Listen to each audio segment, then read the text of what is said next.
Hello, everybody, and welcome back to Dispatch Game Day, sponsored by Jets Pizza. My name is Ryan Antonucci, joined here by Quentin Burch, and in a couple minutes, we're going to take you down to the field to get underway with this third-round state playoff matchup in the quarterfinals against St. Rita. St. Rita private school coming to us from the city. Q-Tip. You haven't been with us for a while, so welcome back. How was wedding, right? You know what? Yeah, it was a great wedding. My brother got married, and he's there with his beloved wife, and we're back here in Illinois. I missed the first week of the playoffs. How did that go? So first week of the playoffs, Huskies won 50-0 against the Walter Payton Grizzlies. That game, a little cold, Halloween night, not much of a fan section, kind of a boring game, but Huskies put it together. They came out with a big win. Then last week, I had the opportunity to go down to Richards High School in Oak Lawn, where your Huskies pulled off another huge victory, 42-21 against number 1 seeded Richards. Now again, 1 seeds aren't always accurate of who's the best in 7A, but nevertheless, that game I expected to be much closer, like a 1-score game. I did think Hersey was going to win, but they absolutely blew them out, dominant from the start. Brandon Jenkins, huge game, a couple turnovers too by the Huskies defense, which aided them to that victory. But now they take on the St. Rita team, and man, this team we don't know much about. They play in a really tough division. They played against teams like Mount Carmel, Brother Rice, ICCP, and these are private schools that never really play these public schools. And the way I look at it, the St. Rita team has lost to some of these really good private league schools. You're talking about Mount Carmel, Brother Rice. They lost Mount Carmel, Brother Rice by 3 scores. But then they've beaten up on other really strong private league teams, like they lost to Nazareth Academy and St. Francis, who are two very good teams, but they beat up on St. Patrick. St. Patrick is a team that we saw in our Week 0 game. We did not broadcast that game live, but we were there watching, and that final score of that one was 49-14. I think if we would have played that Hersey St. Patrick game in full, I think it would have been a pretty similar score. Don't you think? I agree, totally. So, I don't know. All I know is that the Huskies are rolling right now. What do the Huskies need to keep doing going into this game to, keep up their momentum and get a big win? I think one thing that we don't normally see from the Huskies is them having less passing yards than rushing yards. And in the game last week against Richards? Yes, Richards. I don't want to say it wrong because don't they have 2 names actually? Isn't it something Richards? They're from Oakland. It's like on the state bracket, it'll say like Oakland Richards, okay, yeah. But they're just Richards. Because I know it was really far away, 55 minutes. It was my sister's birthday. No excuses though. I should have been there, But we had 350 net rushing yards and only 150 net passing yards. So there you see Brandon Jenkins had an absolute stunner of a game. And it really just shows how dynamic this Hersey offense is, because I think that's one of, if not the first time this season that we have had more rushing yards than passing yards. And also, Jake Narrott had a great season before this, and going into the playoffs, he finally, I don't want to say finally, but he threw his first interception in the first week of the playoffs, and right now his stats are looking immaculate. Yeah, Jake Narrott and Brandon Jenkins. Jake Narrott, 7A All-State player, just got announced yesterday. Brandon Jenkins, an honorable mention for that position. And yeah, they've been absolutely dominant, just that duo right there. And this is a Husky team still with injuries too. You have Tyler Wentic, who's injured. Peyton Schultz got carted off the field last week with another injury. He has an arm injury. Yeah, not sure the status on that one, but it is in a sling. It is in a sling. This week. And so there are a couple notable injuries, but nevertheless, they're still putting it together.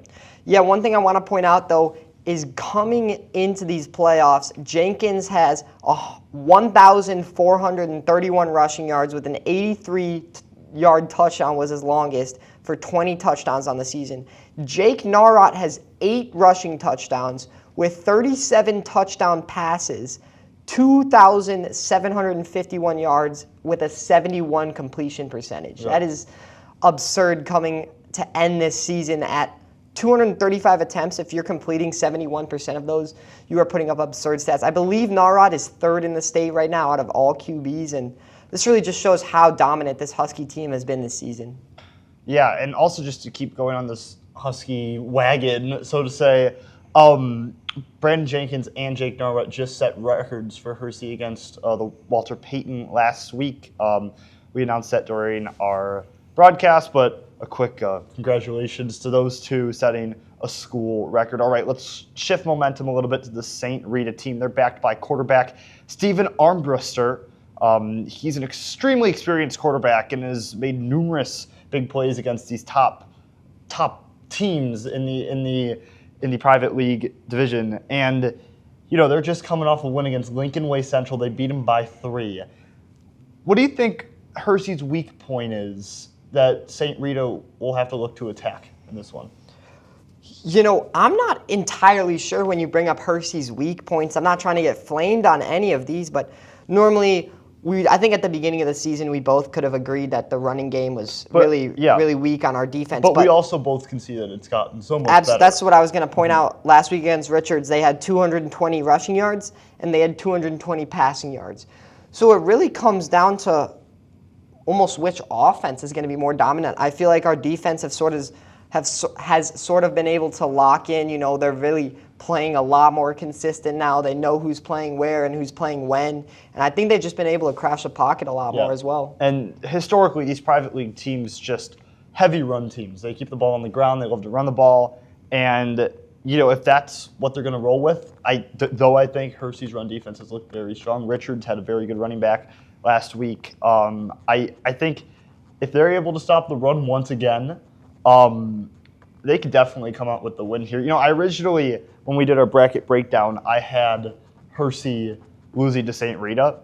But I don't know if I've really been impressed by St. Rita. And that was just going off stats and history and the fact that this is the first time that Hersey's made it this far in, 47 years or so. I think 1987 was the last time that they made it to the state quarterfinals. And, St. Rita has yet to, they have no impressive wins. I think Lincoln Way Central last week was probably their most impressive win, who they had off a game-winning field goal. But they've played in these big games before. They've played against teams like Brother Rice and Mount Carmel, but they haven't won those games. They've underperformed. So this is just a huge game where you have Hersey, who's also, I wouldn't say that Hersey has any really good wins, like top team wins, if that makes sense. Like Prospect, I would say is probably their best one, maybe Richards, but they didn't beat Ward, they didn't beat Barrington. And so if you compare powerhouse records, so to say, two teams are pretty even. One thing I want to point out is that against Richards, I feel like we didn't get really to test both sides of the defense. Mm-hmm. Obviously, we did, but their playbook was just so consistent. They ran 36 times and they tried to go through the air 34 times, And I feel like maybe if the Huskies can defend on both sides of the ball like that, on the rushing and on the passing, then we're going to be chilling. But I think if the other team has a lot more, maybe they have 40 rushing attempts and only 20 passing attempts, then that might wear down the Husky defense. So I think it's really going to depend on how these playbooks point out. Because one thing that the Huskies did do last week against Richards, they had 40 rushing attempts with only 17 passing attempts. So you see their rushing game coming a lot more out for the Huskies, and maybe that's what they figured out, that Richards maybe had a weaker run defense. Yeah, last 2 points. St. Rita was actually at that Richards game scouting. Really? They were over. So I got to look at them. Obviously I didn't know who was who at that time. I was more concerned about Hersey winning. But, pretty big boys over there on that St. Rita team. And also last year, St. Rita did make it to the state semifinals in 7A, losing to Mount Carmel. So really interesting. They have tons of experience. But nevertheless, we're gonna take a quick break. We're gonna go check out our Veterans Day video. This week has been Veterans Day. We love to celebrate our veterans here at Hersey. And a 100-year-old veteran, M.L. Hirsch, made the trip over to Hersey High School to talk to some of our sophomore students. Think of all the soldiers that I served with. That's a World War II veteran who's living in the suburbs, honored today by the French government. Yeah, the recipient only 18 when he fought in World War II.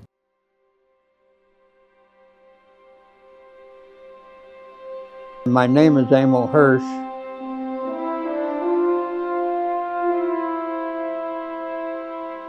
I was born in Chicago. At 18, I got my notice to report to Fort Sheridan. So in January of 1945, 1944, I reported to Fort Sheridan. Finally, we were put on a troop train, and the rumor was we were going to Los Angeles or somewhere in California, nice and sunny.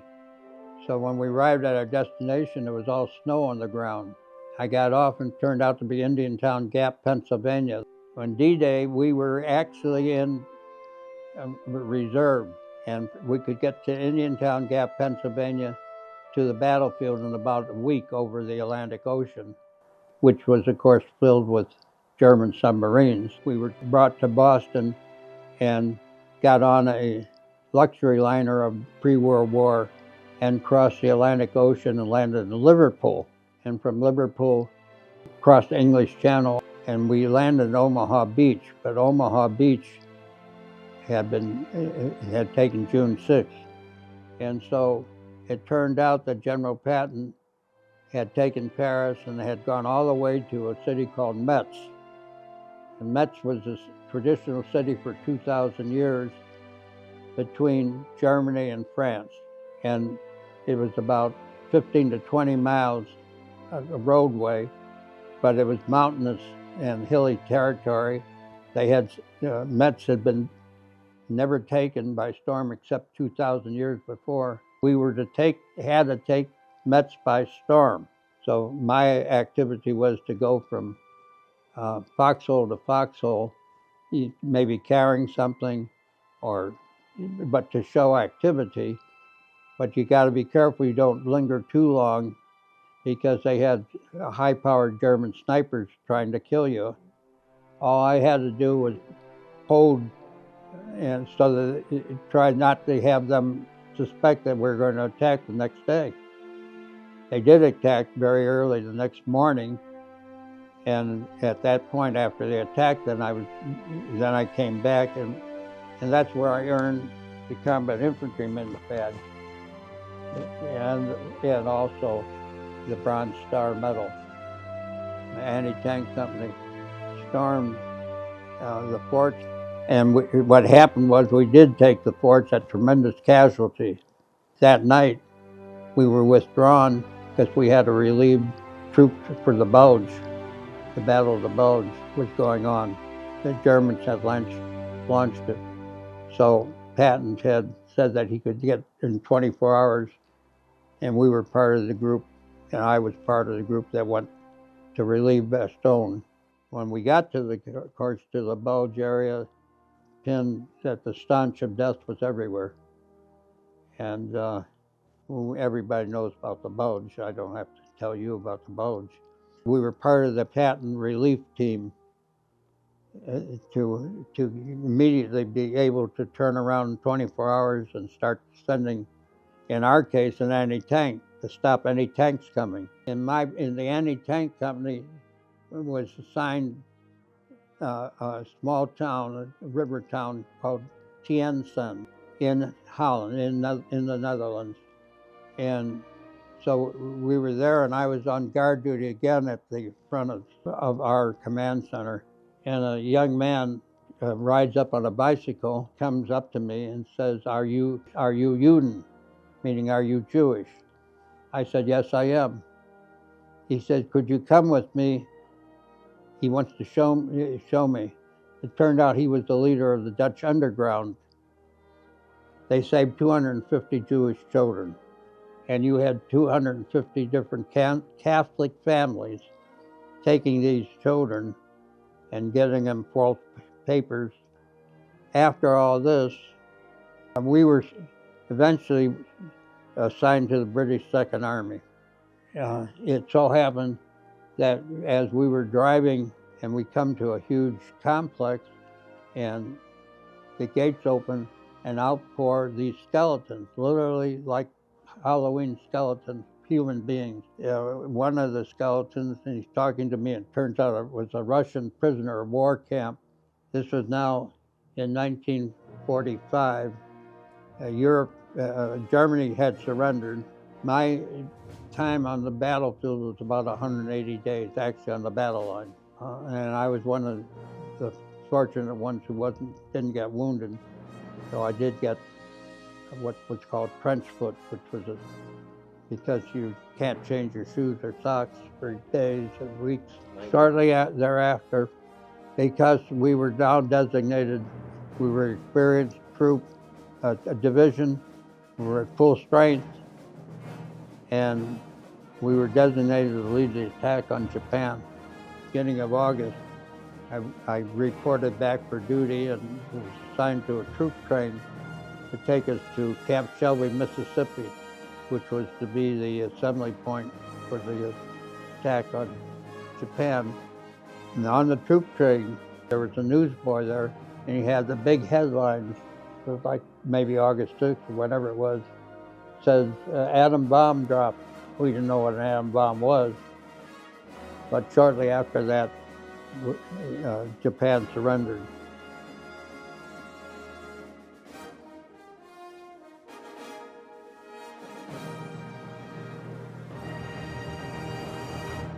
All right, welcome back. We hope you enjoyed that video. All right, we're going to go back to our game day picks. I'm going to give you a quick check of the standings right now. Q-Tip, your record, you're 42-9.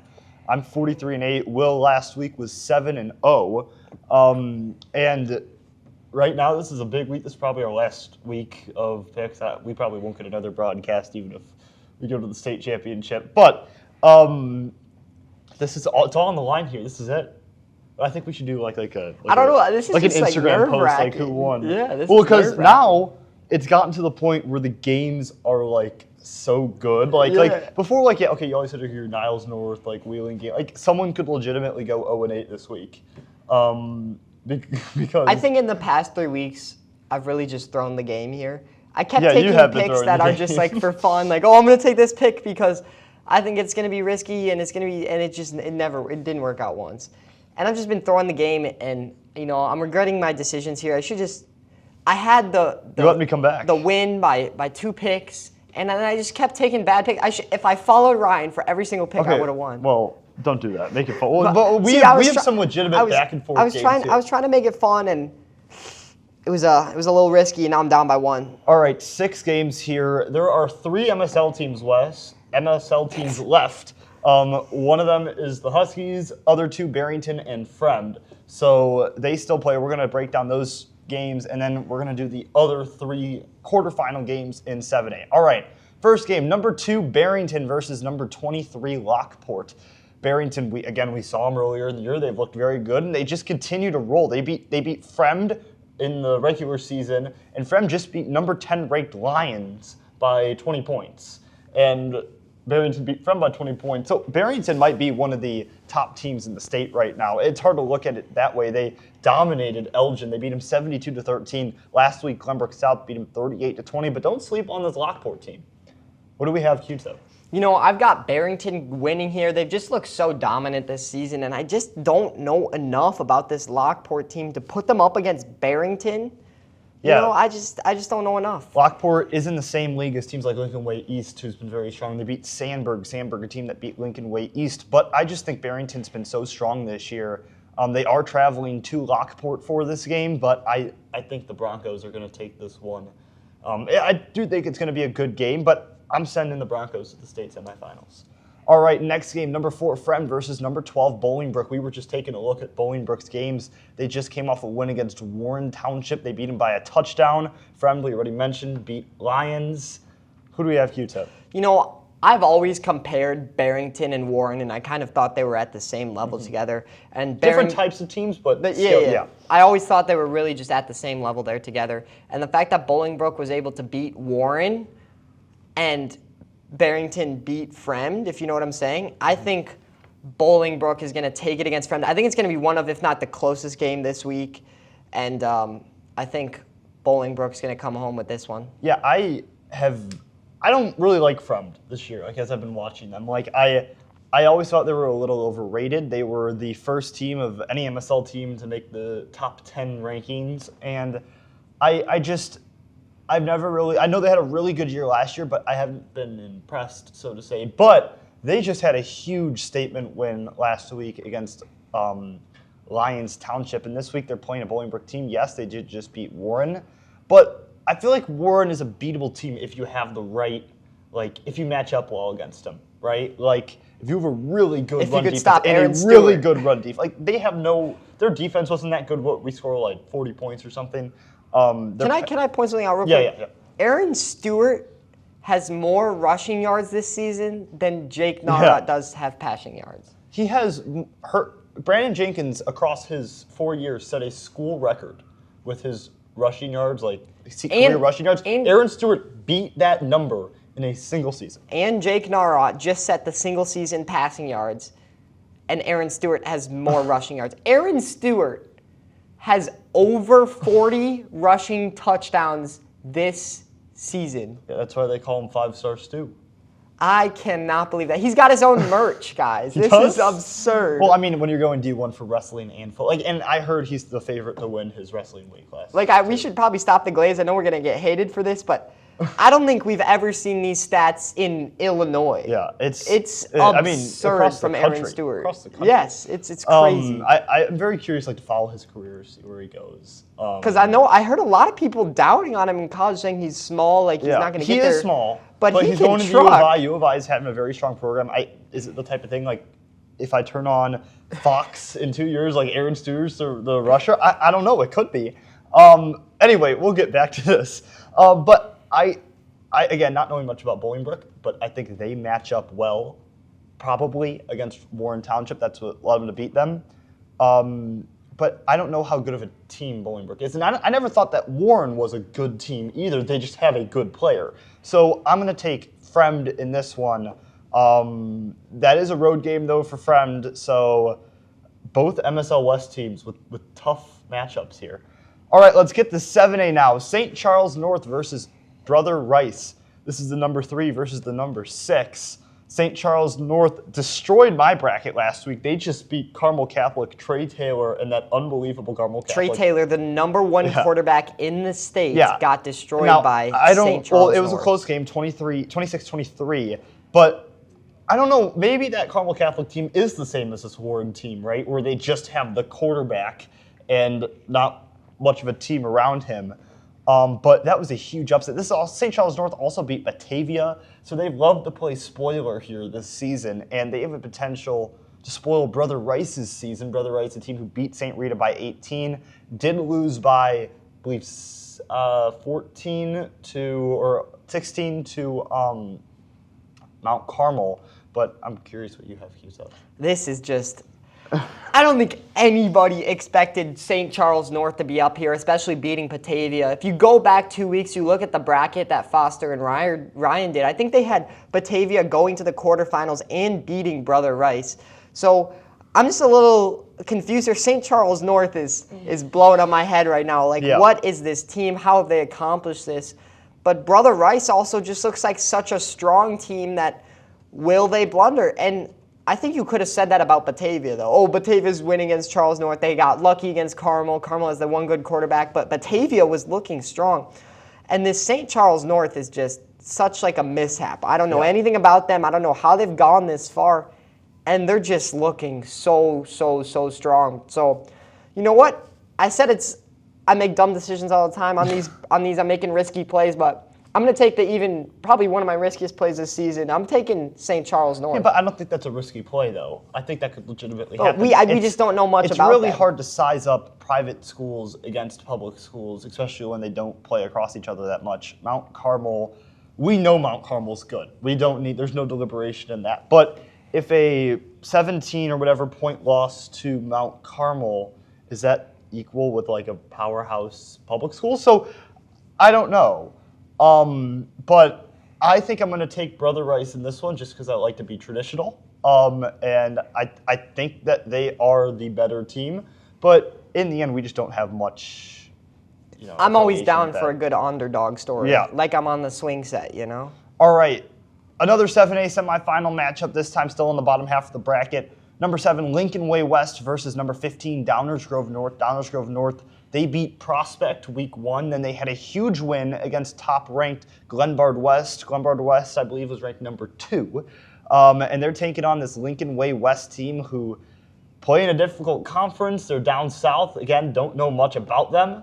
But who do we have, Q-Tip? I don't know where they're getting the water down in Lincoln, but Lincoln? all those Lincoln Way teams are very, very, very strong. And I think I agree with you on this one. I'm taking Lincoln Way West against Downers Grove North. Yeah, I think this Lincoln Way West team is very similar to St. Rita.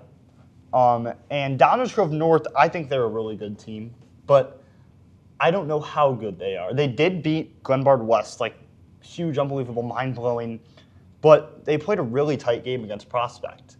And I'm not knocking Prospect, of course. I think Prospect is a good team. But I think that I thought Downers Grove North was like here, and like Prospect I thought Downers Grove North was going to go to the state championship potentially. Do you know what did happen to Prospect on their playoff run? They did lose 28-21 to Downers Grove North in the first round. I'm not sure how that game developed or anything. I don't know who stood out. Also, I don't know if somebody played a bad game. The third MSL East team to go to the playoffs, Rolling Meadows, they're in 6A, one below us. They lost in the second They round. lost to Fenwick, yeah. And Hoffman Estates lost first round. So tons of losses by the MSL teams. But anyway, getting back to this game, I'm going to say Lincoln Way West too. But this is still another toss-up. All right, this semifinal, this is the game below us here. The winner of this game will face the winner of Hersey versus St. Rita in the semifinals. Number 13 Batavia versus number 21 Glenbard North. I think this is a pretty easy pick, but I want to hear what you have to say. I'm still so confused about how St. Charles North beat Batavia. You know what I'm saying? Like, Batavia's coming into this. St. Charles North had them beat, and what's going on in Batavia? We thought they were going to be such a strong team. And going into this Glenbard North game, I think it's going to be closer than what people are expecting. I still believe Batavia is going to win. I just don't know that it's going to be such a dominating win to where you always take them. Yeah. So who you're taking Batavia? Batavia. Yeah. I think I'm going to take Batavia as well. But I don't know. This Glenbard North team, I think that they're pretty decent. But I think my bracket has been perfect in that section, as well as the upper half of the bracket's perfect right now. But I think I'm going to take Batavia just because they're just so good. But I definitely think that they're not where they were last year. I think that whoever wins Hersey St. Rita could beat Batavia and go to the state championship. So that's going to be another interesting matchup. All right, main event. Hersey has not made it to this game in 47 years, I think. I need to get a fact check on that one, but I think it has been a long time since we have been here in the third round. Tons of second round upsets, the disaster, misery. But last week, Hersey dominated Richards, and they're coming off their 9th straight wins. They basically had an undefeated season if you eliminated the first 2 games. And here they go up against a private league school. We don't get to see many private schools, and interesting matchup. Who do we have, Q-Tip? Coming into this game, the momentum that Hersey's built up, 10 straight wins in a row, the morale that team's built up, especially coming off last year, the emotions going into this game. Last year we lost first round to Prospect, right? And then this year, everybody's like, oh, are we finally going to make it past the hump? And we make it past the hump. And then everybody looks to the next week, oh, it's St. Rita. Will the Huskies beat St. Rita? And I'm taking them. I'm taking the Huskies against St. Rita. I think we've got it in the bag. I think the chemistry on this Husky team has just built up throughout the season. I think the beginning of the season, if we look at the same Huskies, I'm not taking the Huskies in their first 2 games. If we look at the Huskies now, up here, from down here to up here, I think the Huskies have just grown tremendously. And just this week, I'm taking the Huskies. Yeah, Not just this week, just this year, excuse me. I think that we did the bracket breakdown, and I picked St. Rita to win this football game. And, I thought that Hersey was going to be coming out of a tight game against Richards. I thought that Hersey was going to be coming out of a good win against Walter Payton, but, maybe I thought the St. Rita team was just going to be rolling through these teams. But I have been disappointed by St. Rita, and oh my God, has Hersey looked the best. Week by week, they just keep getting better and better and better. It's exponential. And it's building. And it's a lot of pressure on these Hersey boys to keep up the momentum, keep it going. But I think that they have the opportunity now. They've made history. They're coming back home I think they're going to break the drought. Out of all of the teams that I've been here for, I had the least expectations for this team. New quarterback, a couple returners from last year. I had low expectations for this team, but now I think this is the team that can do it. They're a community. They're playing well together. And so I want to play a quick song here. I want to play a quick song because I kind of left something and I need to go grab it, okay? Oh.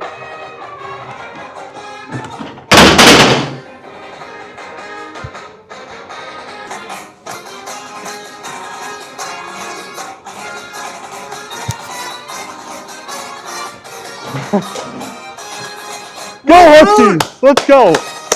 All right. We thank you for joining us.